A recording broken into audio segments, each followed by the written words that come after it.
세상에 모든 일을 다 잘하는 사람은 없습니다.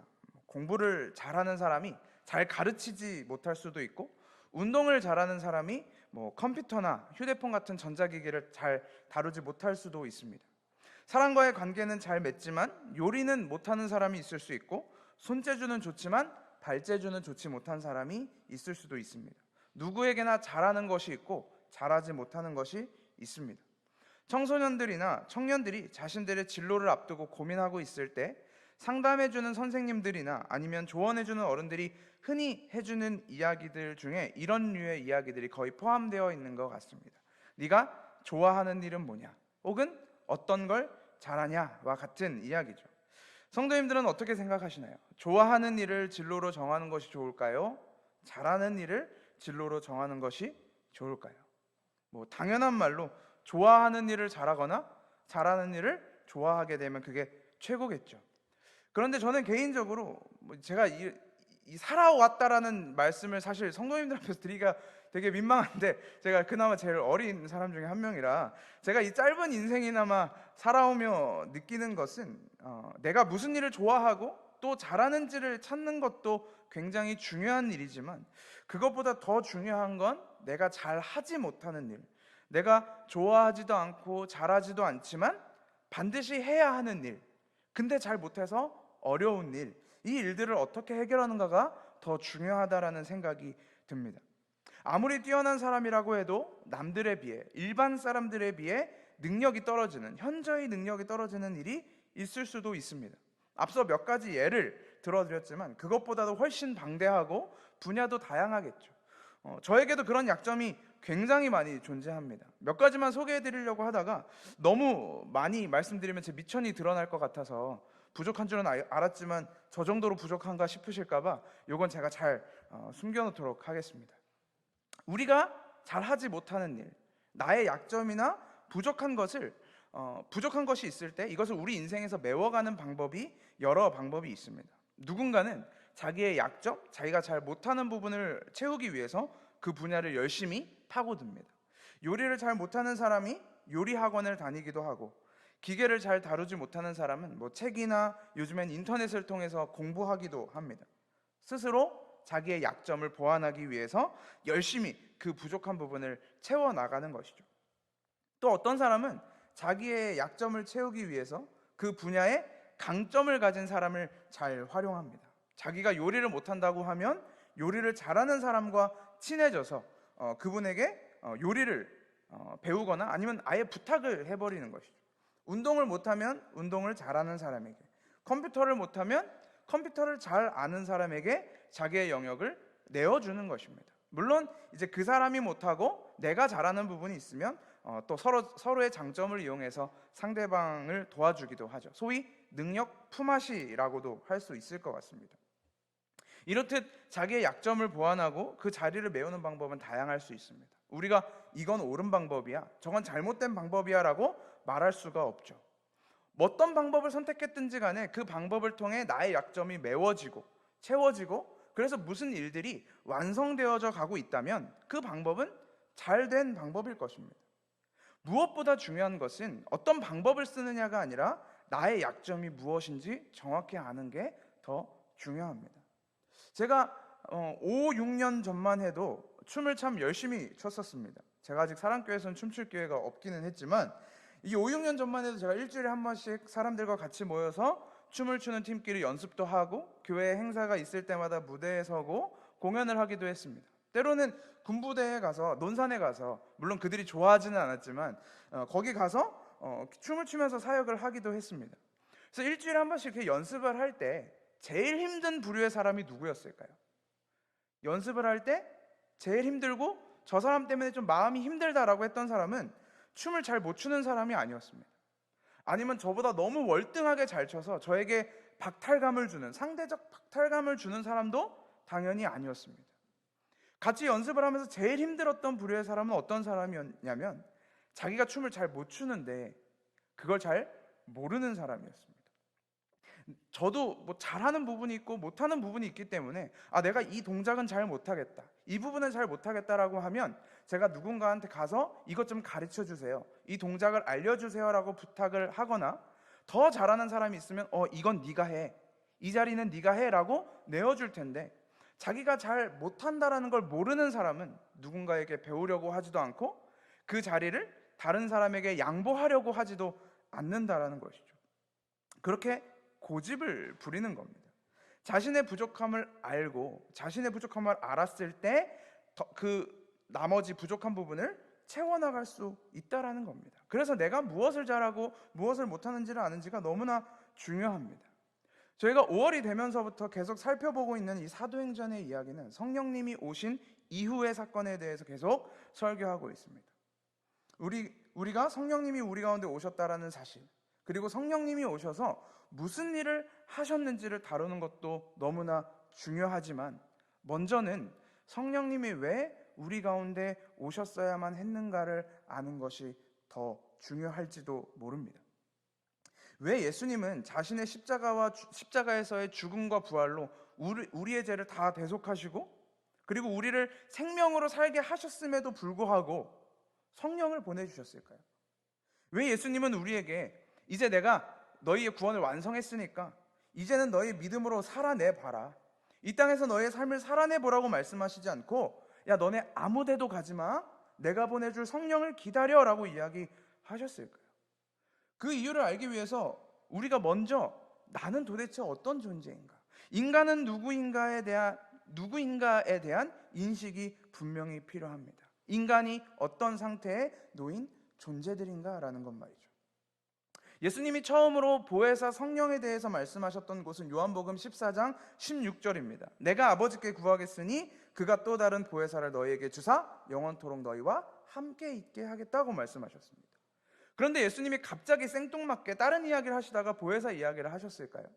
분명히 이 보혜사의 이야기를 꺼내신 이유가 있을 텐데, 물론 저희가 성경 13장과 14장을 다 살펴보면 좋겠지만 시간 관계상 다 살피지 못하고 그 바로 앞에 있는 14장 15절을 보려고 합니다. 14장 15절에서는 예수님이 제자들에게 이렇게 말씀하십니다. 너희가 나를 사랑하면 나의 계명을 지키리라.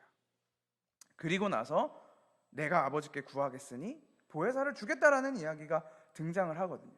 물론 이 14장 15절의 계명은 마태복음 22장 37절부터 말씀하신 내 마음을 다하고 목숨을 다하고 뜻을 다하여 주 너의 하나님을 사랑하고 내 이웃을 내 자신과 같이 사랑하라 라는 이 계명의 강령이 당연히 연결될 것입니다. 그렇다면 예수님은 왜 나의 계명을 지켜 라는 말씀 뒤에 곧바로 보혜사 성령을 보내겠다라는 약속을 하신 것일까요? 두렵고 떨림으로 완성할 수 없는 예수 그리스도의 크고 놀라우신 명령, 그리고 주 너의 하나님을 사랑하고 내 이웃을 내 몸과 같이 사랑하라는 그 하나님의 계명을 우리의 힘으로는 지킬 수 없기 때문입니다.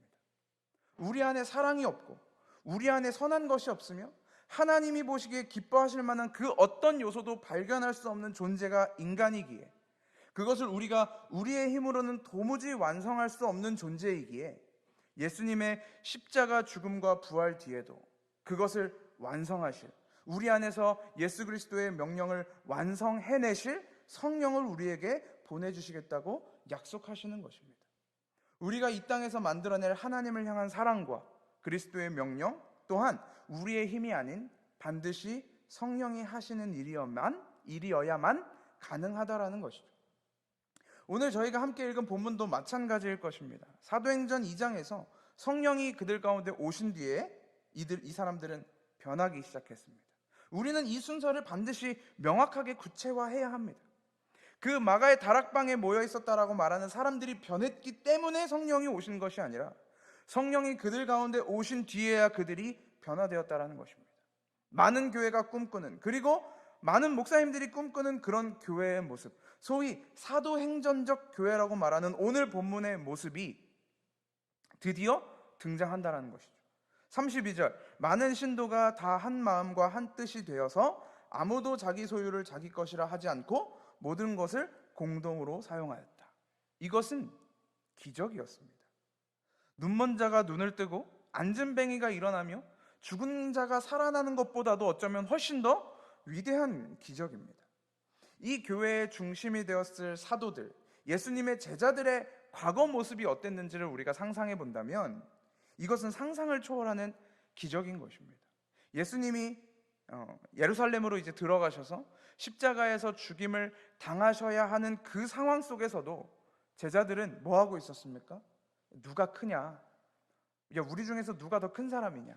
예수님이 이제 예루살렘 들어가서 왕이 되실 텐데 예수님의 옆자리에 누가 앉을 자격이 있냐라고 싸우던 사람들이 바로 이 사도들이었고 예수님의 제자들이었습니다. 남보다 더 나은 것, 남보다 더 좋은 자리를 차지하고 싶어 했던 사람들이 이제는 자기의 재산이나 자기의 소유를 다른 사람에게 기꺼이 내어주는 사람으로 변화되었다라는 것입니다. 변화는 우리 안에서, 사람 안에서, 인간 안에서 이루어지는 것이 아니라 성령 하나님에 의해 이루어지고 성령 하나님에 의해 시작된다라는 것입니다.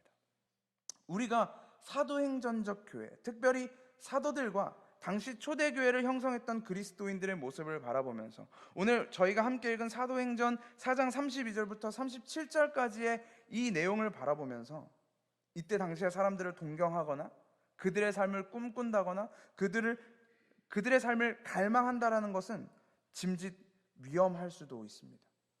4장 본문에서 소개하고 있는 성도들의 모습이 분명히 위대한 일입니다. 그들의 태도는 존경받을 만한 일입니다.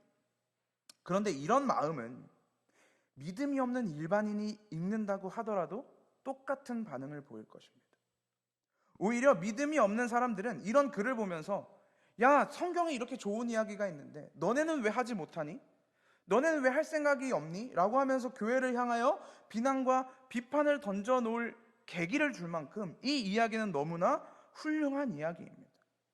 그런데 우리가 만약 오늘 벌어지는 이 사건, 이들이 벌인 행태에만 집중한다면 어쩌면 교회는 그 방향성을 잃게 될지도 모른다라는 사실입니다. 세상에도 이런 사람이 얼마나 많습니까? 기사를 통해 심심치 않게 접하게 되는 소식들을 보면 이런 류의 사람들은 정말 많습니다. 대학교 앞에서 평생 동안 분식집을 하면서 모은 돈 몇 억을 학교에 기부해서 연구에 사용해달라고 부탁한 어떤 할머니의 이야기, 노년의 마을 곳곳에 박스를 주우러 다니시면서 모은 돈 몇 천만 원을 가난해서 학교 등록금도 내지 못하는 아이들에게 장학금으로 주셨다는 어떤 할아버지의 이야기, 자신들이 번 돈을 계속해서 환자들이나 어떤 단체에 기부하는 연예인들의 이야기는 어렵지 않게 우리가 들을 수 있습니다. 없는 형편에 이름도 얼굴도 모르는 아이를 위해 적은 돈이라도 해외로 아니면 국내로 어딘가로 보내고 있는 사람들도 굉장히 많이 있습니다. 그런 분들이 우리 교회에도 꽤 있는 것으로 저는 알고 있습니다.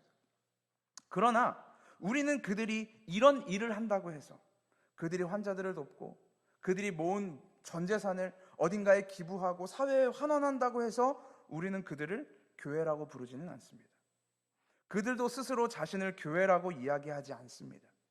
교회는 그 사람들과 그런 행위와는 본질적으로 다르다라는 이야기입니다. 저는 교회가 이런 일을 할 필요가 없다는 이야기를 하는 것은 당연히 아닙니다. 당연히 교회가 이런 일을 해야 합니다. 세상에서 믿음 없는 사람들도 하는 그 일을 오히려 교회가 더 발벗고 나서서 해야 할 때도 분명히 있습니다.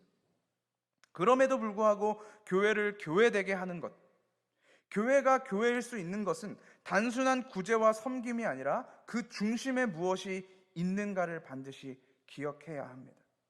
우리는 사도행전 4장의 본문을 보면서 교회가 어떤 일을 했냐, 그 교회가 어떤 일을 하면서 변화되었냐라는 것에 집중하기보다 그들이 어떻게 이런 일을 할 수 있게 되었냐에 집중해야 합니다. 오늘 본문 32절부터 소개하고 있는 이 기적과 같은 일들이 어떻게 벌어질 수 있었습니까? 바로 앞에 있는 31절, 그들은 모두 성령으로 충만해서 하나님의 말씀을 담대히 말하게 되면서부터 가능하게 되었다는 것입니다. 이 일들을 그들 안에 계시는 성령 하나님이 행하셨다는 겁니다. 성령님이 이들 가운데 오신 다음에야 이런 일들이 가능하게 된 이유가 무엇일까요? 우리 가운데 성령이 오시고 하나님의 뜻하심과 계획, 하나님의 인도하심을 따라 우리가 살아가고 있음이 믿음 안에 확실해지게 되면 가장 먼저 변하게 되는 것이 무엇일까요? 그것은 바로 우리의 삶을 바라보는 관점이 달라지게 되는 것입니다. 하나님을 알기 전에는, 다시 말해서 성령님이 우리에게 오시기 전에 하나님이 우리의 아버지 되신다는 것과 그리스도가 우리를 구원하시고 살리시기 위해 십자가에 죽으시고 다시 살아나시기까지 하셨다는 그 사실이 믿어지기 전에는 내 삶의 주인은 나였습니다. 모든 인류는 내 삶의 안위와 평안을 위해 살았다는 것이죠. 내 인생의 목적이 나에게 있는 삶을 살 수밖에 없었습니다. 아무도 나의 삶을 책임져 주지 않았기 때문입니다. 그래서 예수님께서도 보혜사 성령을 약속하면서 너희를 고아와 같이 버려두지 않겠다라고 말씀하신 것은 성령이 없는 자들은 마치 고아와 같은 삶을 살 수밖에 없다라는 것입니다. 세상에서는 종교라는 것조차 마음의 안심과 누군가를 의지함으로 평안함을 주기 때문이다 라고 말하는 사람도 결코 적지 않습니다.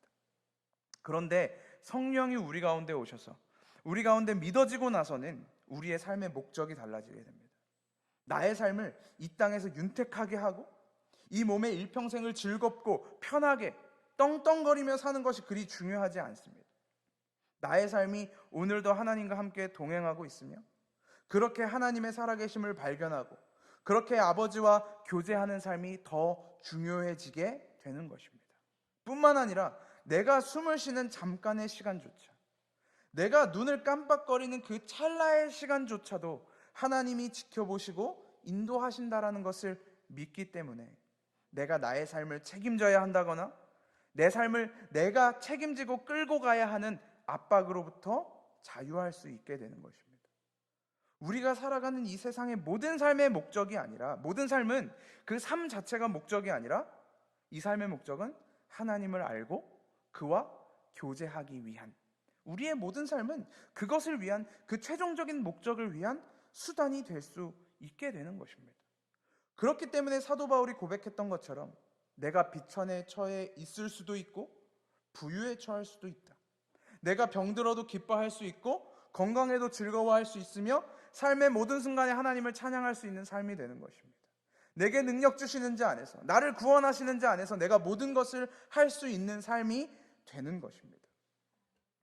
우리는 그런 삶에 만족하는 것이 아니라 더 나아가서 내가 알고 있는 이 복음을, 내가 알고 있는 이 하나님의 사랑을 도무지 전하지 않고는 견딜 수가 없어서 복음을 전하는 것, 예수 그리스도의 사랑을 누군가에게라도 말하는 것, 이 은혜를 선포하는 것, 그것을 하고 싶어 안달이 나는 것, 그렇게 우리의 삶이 변화되는 것입니다.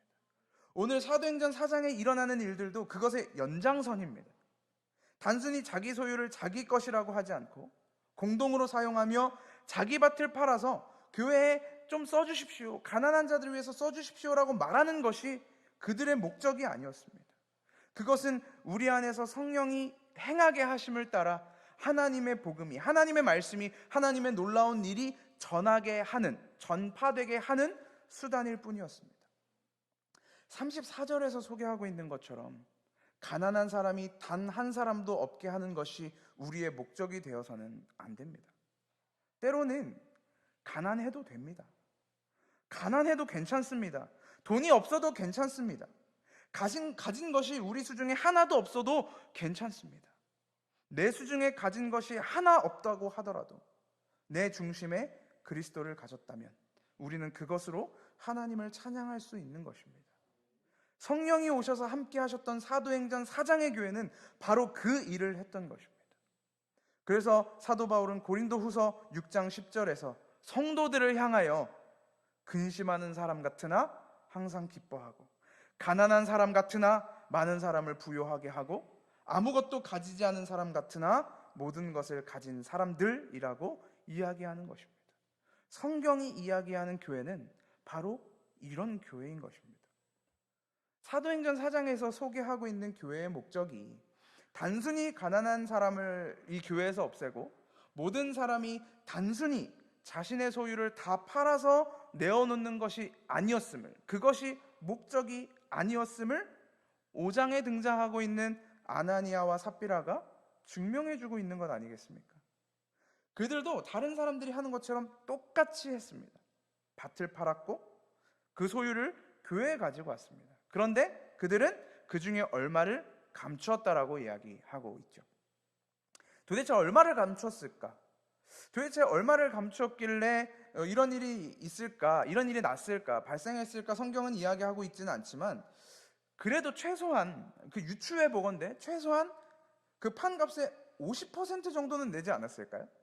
50% 정도 냈다고 저희가 상상을 한번 해보겠습니다. 이건 성경에 기록하고 있지 않기 때문에 사실이 아닙니다. 그냥 한번 생각해 보는 거예요.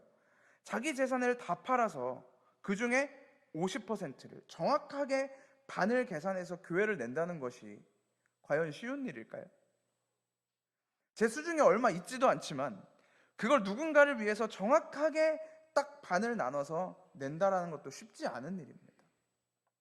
아나니아와 삽비라도 나름대로는 교회를 위해 그리고 가난한 자들을 위해 정말 큰맘 먹고 그 재산의 반을 혹은 그 이상을 내놓은 것입니다. 그런데 아나니아와 삽비라가 맞이한 결과는 너무나 달랐습니다. 이 아나니아와 삽비라가 달랐던 것은 뭘까요? 우리는 성경이 정확하게 너는 이걸 잘못한 거야 라고 이야기하고 있지 않기 때문에, 그러나 성경이 이야기하는 그들이 떼어놓은 남은 금액을 남겼다라는 이 말씀과 4절에서 베드로가 말한 것처럼 그대는 사람을 속인 것이 아니라 하나님을 속인 것이요 라고 말하는 이 몇 가지 전체 구절들을 통해서 유추할 수 있는 것은 그들의 동기가 굉장히 인간적이었다라는 것입니다. 그들은 어쩌면 사도행전 4장에서 일어나고 있는 이 교회의 기적, 막 갑자기 자기밖에 모르던 사람들이 누군가를 위해 자신의 소유를 팔고 그것을 나누어 주는 이 일들이 성령으로 인해 일어나고 있는 것임을 알지 못했던 것 같습니다. 그들은 어떻게 이런 일이 일어나고 있는지 감을 잡지도 못했습니다. 그저 교회에서 일어나고 있는 이 나눔과 베푼의 사건들을 보면서 자기들도 나도 동참하고 싶다, 나도 저 사람들과 함께 하고 싶다라는 마음이 들었는지도 모르겠습니다. 그런데 성령이 하게 하시는 일임을, 이 모든 일이 성령님이 행하게 하심을 따라서 일어나는 일이라는 것을 알지 못하는 사람은 이 사건이 왜 일어나고 있는 거지? 저 사람들은 왜 이렇게까지 하고 있는 건지를, 그 참된 의미가 무엇인지를 알지 못하는 것입니다. 아나니아와 삽비라는 자신의 소유를 팔아서 그 재산의 일부를 교회에다 갖다 내는 엄청나게 놀라운 결단을 통해 헌신을 했지만 여전히 자기의 소유 얼마를 빼내어 지킴으로써 여전히 자신의 삶의 안위와 평안을 스스로 지키기 위해 애썼습니다. 성령이 일하게 하심을 따라 한 것이 아니라 여전히 자신들의 삶을 위해 성령이 일하게 하시는 것에 반하여 자신들의 재물을 내어놓은 것입니다. 그들의 내어놓은 재물은 결코 즐거운 연보도 아니었고 하나님이 하시는 일도 아니었다는 것입니다. 성령님이 하시는 일을 인간이 하려고 할 때 항상 화가 미칩니다. 그 이유는 하나님의 역할에 자꾸만 인간이 개입하기 때문입니다. 내가 하지 못하는 일을 자꾸 내가 하려고 하면 그 일이 잘 될 수 있을까요? 그 일은 망하게 됩니다. 그 일을 그르치게 될 것입니다. 내가 요리를 못하면 요리사에게 요리를 맡겨놓고 저는 그 요리사가 해주는 음식을 맛있게 먹으면 됩니다. 내가 컴퓨터를 잘 다루지 못한다면 문제가 생길 때 전문가에게 이 컴퓨터를 맡기고 수리된 컴퓨터를, 잘 고쳐진 컴퓨터를 저는 사용하면 됩니다. 그런데 요리사가 요리를 열심히 만들고 있는데 나도 한번 해볼까? 저 사람 요렇게 하던데 나도 한번 해볼까라고 생각해서 소금 한 봉지를 집어서 아무렇게나 소금 5숟가락, 소금 10숟가락씩 이렇게 붓는다면 그것은 요리를 망치는 일입니다. 이것은 단순히 요리를 망치는 일이 아니라 요리사를 인정하지 않는 행위고 요리사의 일을 방해하는 일입니다. 회방 놓는 일입니다. 더 나아가 이 음식을 먹는 요리사의 명예까지도 훼손할 수 있는 일인 것입니다. 우리는 성령님이 없이 그 어떤 선한 것도 하나님 앞에 내어놓을 수가 없습니다. 하나님 앞에 선한 일을 하는 것, 세상 가운데 하나님이 보시기에 선한 것을 내어놓는 것은 우리가 잘하는 일도 아니고 좋아하는 일도 아니었습니다. 그러나 그 자리에 성령님이 찾아오셔서 우리를 믿음으로 살게 하셨고, 이 믿음 때문에, 이 성령님 때문에 내가 그전에는 원하지도 않았던 복음을 전하는 삶, 내가 좋아하지도 않았던 복음을 위해 나누는 삶을 살게 되었다라는 것입니다. 성령님이 우리 가운데 오셔서, 우리 가운데 찾아오셔서 그런 일들을 해내실 때 우리는 성령님에 의해 그저 손 붙들린 채로 끌고 가시는 그 자리에 머물러 있으면 되는 것입니다. 그런데 성령님이 하시는 것을 보니, 성령님이 이렇게 변화시켜 가시는 것을 보니, 이 정도는 나도 할 수 있겠는데? 이 정도는 나도 한번 시도해 볼 수 있을 것 같은데? 라고 생각하는 순간, 그래서 우리가 그 자리를 자꾸만 나의 뜻과 나의 의지로 채우려는 순간 우리는 하나님보다 앞선, 그리고 성령님보다 앞서 있는 존재가 됩니다. 그러면 성령님의 일을 그르치는 것입니다. 성령님의 일을 회방 놓는 것입니다. 하나님의 일에 하나님을 불명예스럽게 만드는 것입니다. 아닙니다. 우리는 결코 성령님보다 앞설 수가 없습니다. 앞서서도 안 됩니다. 우리의 앞자리는 언제나 우리를 이끌고 가시는 성령님께 내어주어야 하는 것입니다. 우리 안에 발생하는 어떤 선한 것들, 우리 안에 생겨나는 하나님을 향한 열심, 하나님의 말씀을 향한 열정, 그리고 누군가에게 복음을 전하고 싶다라고 느껴지는 그 열망까지도 우리 안에서 일하시는 성령 하나님의 열매인 것이지 나의 열매가 아니라는 것입니다. 저 사람이 나를 미워하더라도 나는 하나님의 사랑으로 저 사람에게 사랑을 베풀어야지, 나는 인내해야지, 용서해야지, 그것조차도 성령 하나님이 우리 가운데 그 온유의 마음을 허락하셔서 내어놓는 하나님의 열매인 것이지 하나님을 통해 내가 맺는 열매가 결코 아니라는 것입니다. 내가 이렇게 했기 때문에, 내가 이렇게 열심히 했기 때문에, 내가 그래도 이렇게 열정을 가지고 노력했기 때문에 성령님이 일하시는 것이 아니라 성령님이 우리 가운데서 일하시기 때문에 우리는 오늘도 이 자리에 있을 수 있는 것입니다. 성령이 그들 가운데 오심으로, 성령이 오늘 사도행전 가운데 오심으로 오늘 사도행전 4장의 그 교회가 완성될 수 있었고, 그렇기 때문에 그 자리의 주인은 언제나 성령 하나님이셨다라는 것입니다. 우리가 살아가는 우리의 삶도, 오늘을 살아내는 우리의 삶의 주인도 반드시 성령 하나님이셔야만 합니다. 그래서 삶의 매 순간에 나의 이름은 없어지고 하나님의 이름만 남는 것, 나의 열매는 사라지고 성령님의 열매만 남는 것, 그것이 교회로 세워져가는 우리의 모습이어야만 합니다. 그렇기 때문에 내 옆에 누군가가, 내 옆에 있는 어떤 집사가, 어떤 장로님이, 어떤 권사님이, 어떤 집사님이, 어떤 형제님이, 어떤 자매님이 뭔가 막 엄청난 열매를 맺고 있는 것 같아서, 막 맺어져 가고 있는 것 같아서 불안해하고 염려하실 필요가 전혀 없습니다. 하나님은 하나님의 완전하고 적합한 때에 우리 안에 열매를 맺게 하실 것입니다. 그가 부러워서 나는 왜 아직도 여기에 머물러 있나, 그 조급함과 마음의 불안함 때문에 이제는 나라도 해봐야 되겠다, 그 자리로 달려나가야 되겠다 라고 하지 않는 것이 믿음입니다. 하나님은 반드시 적당한 때에 열매를 맺게 하시겠다라는 것이 하나님의 약속이었습니다. 내 인생을 향해 조급한 마음이 드는 것은 우리의 생각이지 하나님의 생각이 아닙니다. 하나님은 누구보다 자신이 정하신 때와 시기를 분명하게 알고 계십니다. 하나님의 어리석음이 인간의 지혜로움보다 훨씬 더 지혜롭습니다.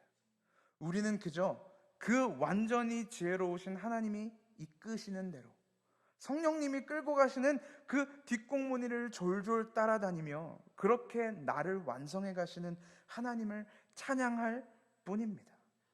하나님이 이끄시는 대로 끌려가시며 그렇게 하나님이 보시기에 좋은 인생으로, 세상이 보기에 좋은 인생이 아니라 하나님이 보시기에 심히 좋았더라라고 말씀하시는 그 인생으로 빚어져 가시기를 소망합니다.